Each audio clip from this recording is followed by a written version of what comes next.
you ever got handed access to a time machine, would ancient Rome be on your list of travel spots? Currently speaking, I don't think so. And let me tell you why.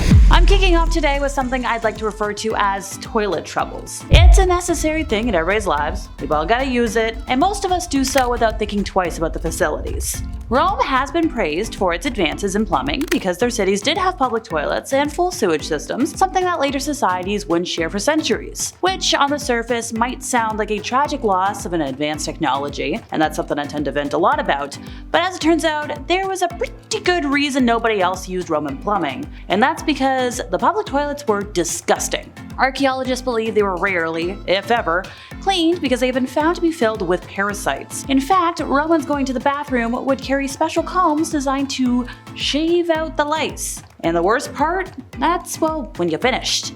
Each public toilet, which was shared with however many other people, would have a single sponge on a stick that you used to wipe yourself. The sponge would never get cleaned, and you shared it with everybody else. Ew! Also, funny little thing, on top of that grossness, when you entered a Roman toilet, there was a very real risk that you would just die. The first problem was that the creatures living in the sewage system would crawl up and bite people while they did their business. So while a snake in the toilet is still a modern day fear, it was more of an everyday problem back then. Gotta hover, folks.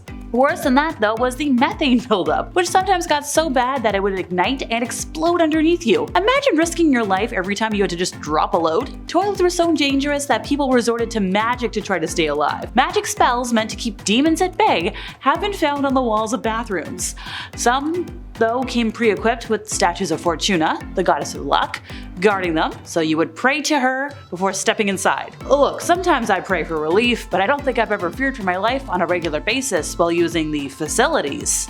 Does everybody remember that moment in the Hunger Games when Peeta and Katniss were kind of disgusted after finding out all the rich capital people would just throw up at parties so they could eat more? Well, turns out that was very real at one point in history. Romans took excess to new levels. According to historians, when they were at banquets, they would eat until they couldn't anymore and then throw up so they could just keep eating. Some people had the decency to throw up into bowls that they just sort of kept around the table for this purpose, but others didn't let themselves get so caught up in the formalities. In some homes, they would just upchuck right there on the floor and then go back to eating.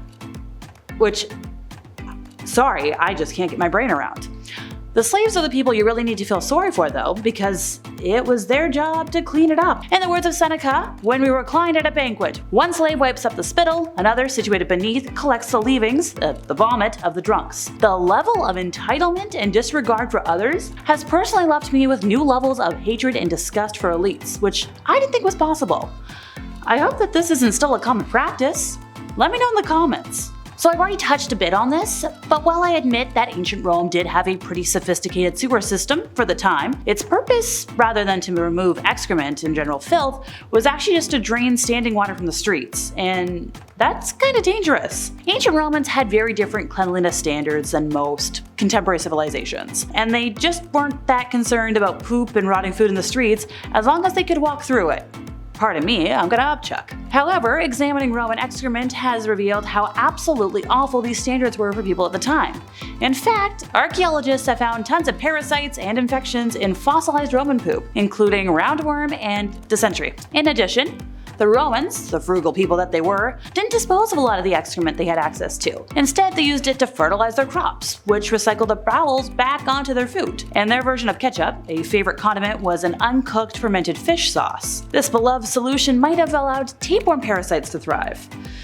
Jeepers, if they all had parasites, tapeworms if you will, no wonder so many people were depicted as being very skinny. Don't get any ideas, folks, it's not safe, not good, don't do it. But I'm just, wow.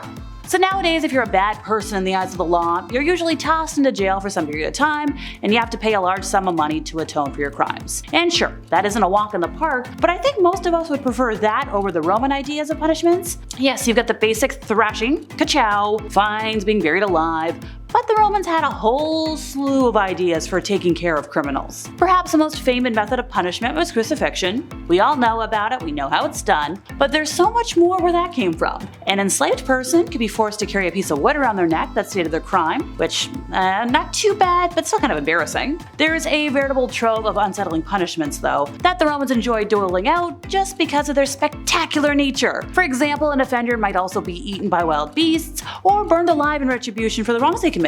If somebody did something really serious, like killing their own father, they might be sewn into a sack with a rooster, a dog, a monkey, and a snake, and then thrown in the river to drown alive. Because sure, the wild animals aren't going to get you first. If a Vestal Virgin, the traditional symbol of purity, well, if you broke that vow, you were entombed alive.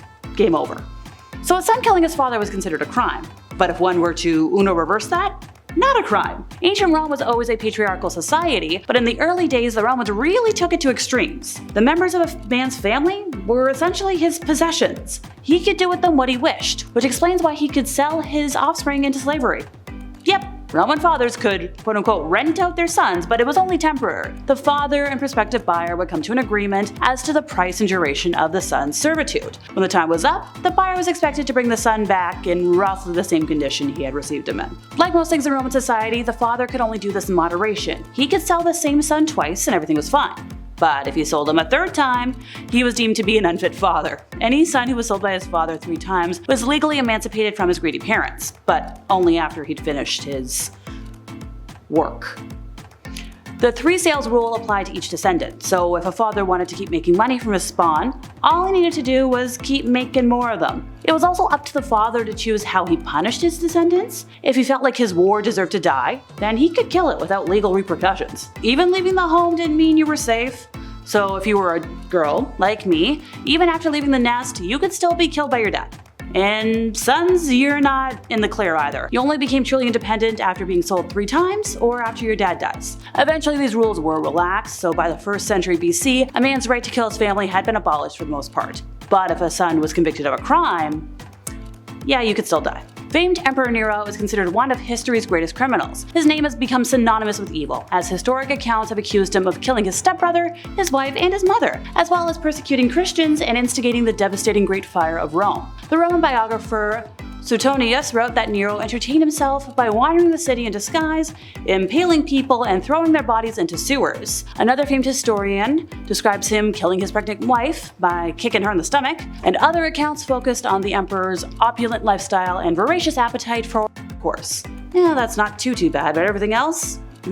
Rome wasn't built in a day, but it was built on the backs and with the hands of a magnitude of servants. I know I've already touched a bit on this today, but I'd like to elaborate a smidge more. One of the city's foundational myths is the story of the capture of the Sabine women, who were taken from their community and forced to become reproductive machines for the creation and continuance of the Roman population. Whether bought in markets, seized from nearby communities, or captured as a result of foreign wars, servi, as they were called, were estimated to have made up anywhere from 1/3 to 3/5 of Italy's entire population. That means that there were up to 4 million folks in Italy alone, which doesn't even count the rest of the empire. Like 4 million folks in servitude? That's a lot. So when you think of modern control, do you think of the pills with a million side effects, an IUD, an implant, something else? So back in ancient Rome, a popular form of control was to smear your uterus with a mixture of olive oil, honey, or cedar resin. Okay, nothing too outlandish there, but the final ingredient? White lead. So game over for you. If you survived that, great. Odds aren't likely though. Roman medicine as a whole also had its fair share of eccentricities. Several Roman authors report people gathering the red fluids of dead gladiators and selling that as medicine. The Romans apparently believed that substance had the power to cure epilepsy and would drink it as a cure. And that was just a civilized approach. Others would pull out the gladiators' livers and eat them raw. This was so popular that when Rome banned gladiator combat, people kept the treatment going by drinking the redness of decapitated prisoners. Strangely, some Roman physicians actually report that this treatment worked. They claim to have seen people who drank human fluids recover from their epileptic fits. But we're not done. One popular drink to cure apoplexy mixed powdered human skull and chocolate, while the most coveted remedy mixed skull with booze. Even the toupee of moss that grew over a buried skull became a prized additive, its powder believed to cure running from the nose, and possibly epilepsy. Human fat was used to treat the outside of a body. One physician even recommended drinking fresh human fluids, like we're talking like from a living donor. And no, he wasn't accused of being a vampire. Shocking, I know. Now the poor people who couldn't always afford the processed compounds sold in apothecaries could always just stand at an execution and pay a couple of pennies for a cup of the fresh stuff.